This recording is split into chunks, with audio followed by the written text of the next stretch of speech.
Assalamualaikum semua. Hari ni saya nak kongsikanlah cara saya buat char kway teow di rumah. Okey, jom kita tengok caranya. Mula-mula sekali kita akan panaskan sedikit minyak. Lepas tu kita akan tumiskan bawang putih yang dah kita ketut. Bawang putih ni saya guna 2 ulas deh. Saya nak buat char kway teow ni untuk sore makan. Kita tumis sampai dia wangi. Lepas tu kita masukkan cili kisar. Kalau kita nak rasa pedas, masukkan lebih deh. Macam saya masukkan dalam 1,5 sudu cili kisar. Kiranya cukuplah untuk sore makan. Lepas tu kita akan tumis sampai dia pecah minyak. Lepas tu kita akan masukkan sos cili juga. Lepas tu kita masukkan juga sos tirai. Sos tirai tu kita masukkan sedikit deh. Lepas tu bahan-bahan sos kita ni kita akan tumis dulu. Tumis bagi dia pecah minyak supaya sos tirai ataupun sos cili yang kita tumis ni biar dia wangi deh. Lepas tu dah dia pecah minyak semua tu, kita masukkan air. Air ni agak-agak lah kita masukkan ni. Sebab kita nak buat char kway teow ni dia berkuah deh. Lepas tu kita masukkan sedikit sos ikan. Ni kita ada kicap lemak manis. Masuklah banyak mana pun. Tapi saya masukkan sedikit dulu deh. Lepas tu kita masukkan sedikit garam. Lepas tu kita masukkan juga gula. Lepas tu kita nak kacau dulu. Bagi bahan-bahan kita ni dia mendidih dulu. Macam rasa kurang apa boleh je tambah ni deh. Lepas tu bila dia mendidih kita masukkan udang. Macam saya hari ni buat char kway teow guna lauk udang. Ataupun kalau ada kerang apa tu boleh je masukkan kerang campur dengan udang. Kita bagi udang kita tu dia kata masak dulu supaya keluar air udang. Yang tu lah rasa dia sedap deh. Lepas tu kita pecahkan 1 biji telur. 1 biji telur ni kita kacau lah.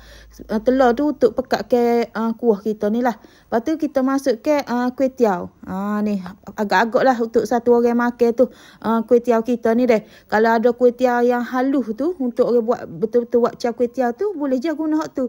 Ni saya guna kway teow yang biasa lah. Lepas tu kita kacau dulu bagi kway teow kita ni dia sebati deh.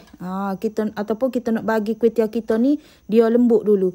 Ni saya nak tambah sedikit kicap gelap. Kicap pekat lah. Kalau kata kicap pekat tu untuk bagi dia gelap, untuk lagi menarik char kway teow kita ni. Ni kita gaulkan bagi sebati. Lepas tu biar dia mendidih, ni kita masukkan toge.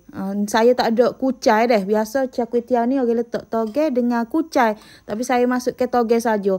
Memang agak susah juga tempat saya ni kucai tu. Kalau kedai-kedai basah kat tempat saya ni memang kata payahlah nak jumpa kucai.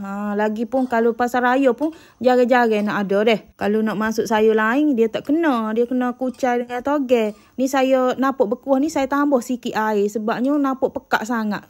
Saya sedap kalau char kway teow ni kita makan macam dia berkuah gini. Ni char kway teow kita ni sudah pun siap deh.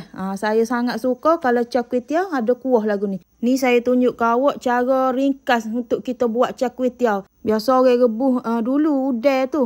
Sebab nak ambil air udang. Tapi saya buat tak payah rebus pun. Tapi kita kena masak lama udang. Biar air udang tu dia betul-betul keluar. Dia memang rasa kita makan char kway teow ni.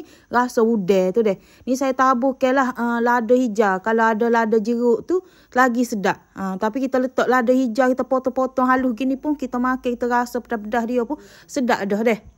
Ni hasil char kway teow kita buat sendiri di rumah. Bila saya makan char kway teow ni macam saya beli juga rasa dia lebih kurang. Kata kalau beza pun sebabnya char kway teow dia masak dengan api.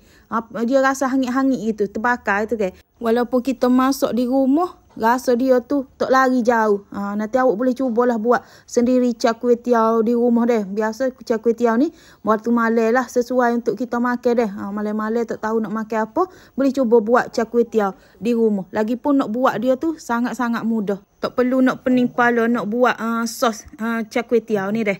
Okeylah, kepada yang dah menonton video saya ni, saya harap jangan lupa subscribe, like, komen dan share video saya. Okey, terima kasih semua.